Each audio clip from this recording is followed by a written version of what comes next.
बयान करने से पहले बेहतर ही नहीं बल्कि ज़रूरी समझता हूँ मिलकर हम और आप मिलकर रूह कायनात फ़ख्र मौजूदात मंबअ हसनात दाफ़िल बलियात हुज़ूर रहमत आलम सल्लल्लाहु अलैहि वसल्लम के दरबार पुर अनवार में दुरूद सलाम की डालियां निछावर करते हुए बलनवाज से पढ़ें दुरूद शरीफ सल्लल्लाहु अला नबिय्यिल उम्मी व अलैहि सल्लल्लाहु तआला अलैहि वसल्लम।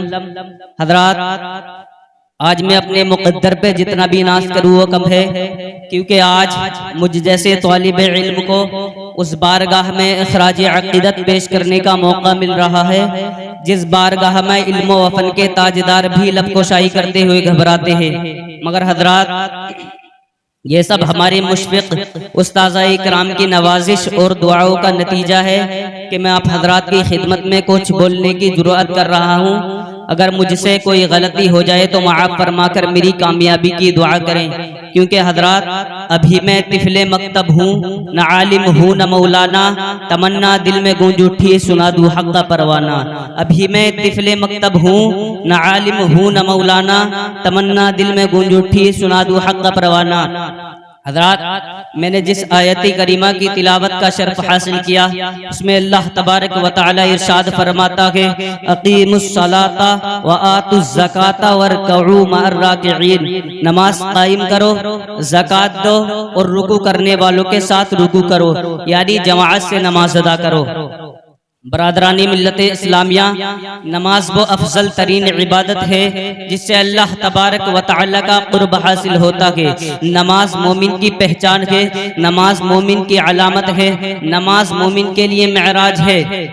अल्लाह के रसूल सल्लल्लाहु अलैहि वसल्लम इरशाद फरमाते हैं अगर कोई बंदा नमाज पढ़ता है तो अल्लाह तबारक व तआला उसे 50 वक्त की नमाजों का सवाब अता फरमाता है। अल्लाह के रसूल सल्लल्लाहु अलैहि वसल्लम ने इरशाद फरमाया कि अल्लाह तबारक व तआला ने मेरी उम्मत पर 5 वक्त की नमाज फर्ज की थी, 5 वक्त की नमाज फर्ज की थी। जिसने वक्त पर अच्छी तरह वुजू किया, खुशू और खुशू के साथ नमाज पढ़ी तो अल्लाह तबारक व तआला ने अपने रहम व करम से ये अहद कर लिया है कि उसे बख्श देगा।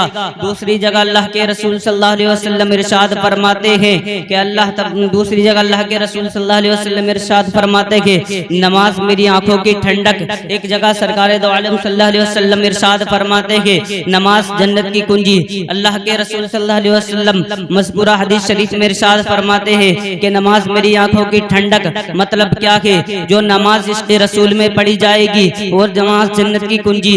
जो नमाज तलवारों के साये में पढ़ी जाएगी वो जन्नत की कुंजी। जो नमाज हुब्बे नबी में पढ़ी जाएगी वो जन्नत की कुंजी। जो नमाज अदाए मुस्तफ़ा पर पढ़ी जाएगी वो जन्नत की कुंजी। जो नमाज तरीक़े मुस्तफ़ा पर पढ़ी जाएगी वो जन्नत की कुंजी। मगर याद रखे, जो नमाज यादे मुस्तफ़ा के बगैर पढ़ी जाएगी वो बारगाह इलाही में मकबूल ना हो सकेगी। जो नमाज जिक्र मुस्तफ़ा से खाली है वो जहन्नम की कुंजी है। इसलिए तो मेरे इमाम फरमाते हैं खुदा की रजा चाहते हैं दो आलम, खुदा चाहता है रज़ाए मोहम्मद। सुभान अल्लाह। बरादराने मिल्लत इस्लामिया, मालूम हुआ कि नमाज इश्क़ रसूल में पढ़नी चाहिए, नमाज अदाए मुस्तफ़ा पर पढ़नी चाहिए, नमाज तरीक़े मुस्तफ़ा पर पढ़नी चाहिए। हज़रत अनस रज़ियल्लाहु तआला अन्हु से मरवी है कि सरकार दो आलम सल्लल्लाहु अलैहि वसल्लम ने इरशाद फरमाया कि अल्लाह तबारक व तआला ने मेरी उम्मत पर 50 वक्त की नमाज फर्ज की थी। जब मैं लौटकर मूसा अलैहिस्सलाम के पास आया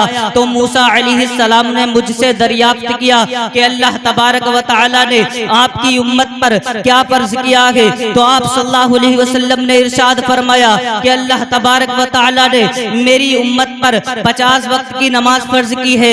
मूसा अलैहिस्सलाम कहने लगे कि अल्लाह की बारगाह में दोबारा जाए, क्योंकि आपकी उम्मत में इतनी ताकत नहीं कि 50 वक्त की नमाज पढ़ सके। लिहाजा हमारे नबी अकरम सल्लल्लाहु अलैहि वसल्लम बारगाह इलाही में दोबारा जाते हैं, अपनी गुनाहगार उम्मत का ख्याल करते हुए और नमाजें कम कराते हैं। 5 वक्त की नमाज रह जाती है, 45 वक्त की नमाज कम करा लेते हैं, लेकिन अल्लाह के कलाम में कोई तब्दीली नहीं।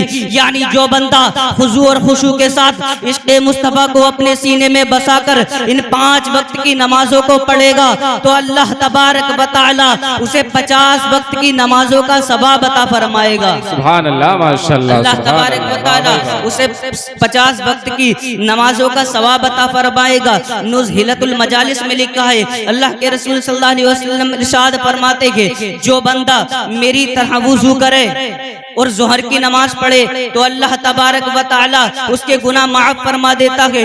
यानी वो गुनाह जो फजर और जोहर के बीच हुए उन गुनाहों को माफ फरमा देता है। अगर ठीक इसी तरह बंदा असर की नमाज पढ़े तो अल्लाह तबारक व तआला उसके असर और जोहर के गुनाह माफ फरमा देता है। अगर मगरिब की नमाज पढ़े तो अल्लाह तबारक व तआला मगरिब और असर और मगरिब के दरमियान होने वाले गुनाहों को माफ फरमा देता है। अगर इशा की नमाज पढ़े तो अल्लाह तबारक व तआला इशा और मगरिब के बीच होने वाले गुनाहों को माफ फरमा देता है। अगर फजर की नमाज पढ़े तो अल्लाह तबारक व तआला उसकी पूरी रात के गुनाह यानी वो गुनाह जो इशा और फजर के दरमियान हुए उन गुनाहों को माफ फरमा देता है। बरादरान मिल्लत इस्लामिया, मालूम हुआ कि यही वो नेकी है जो हमें गुनाहों के दलदल से निकालकर पहले जैसा पाको साफ कर देती है। हजरत ईसा अलैहिस्सलाम एक दफा दरिया के किनारे जा रहे थे, आपकी नजर एक नूरानी जानवर पर पड़ती है। आप देखते हैं कि वो जानवर बड़ा सफेद नूरानी जानवर है। वो जानवर दरिया के कीचड़ में लोट हो रहा है, जिसकी वजह से उसका बदन मैला हो गया है। फिर वो जानवर वहां से निकलकर दरिया के कीचड़ में नहाने लगता है, जिससे वो फिर से सफेद हो जाता है। उस जानवर ने इस तरह से 5 मरतबा किया। हजरत ईसा अलैहिस्सलाम उस जानवर की हरकत देखकर ताज्जुब में पड़ गए। आपको ताज्जुब में देखकर हजरत जिब्राइल अलैहिस्सलाम ने आपसे फरमाया, ये जो आपने जानवर देखा है ये उम्मत मोहम्मदिया की मिसाल है। यार ये जो कीचड़ है ये उनके गुनाहों की मिसाल है। इस जानवर ने इस कीचड़ में लौटकर अपने बदन को मैला कर लिया और इस पानी से नहाकर पहले जैसा पाक व साफ हो गया। ठीक इसी तरह से उम्मत मोहम्मदिया के गुनाहगार लोग इन 5 वक्त की नमाजों को पढ़कर अपने गुनाहों से पाक व साफ हो जाए।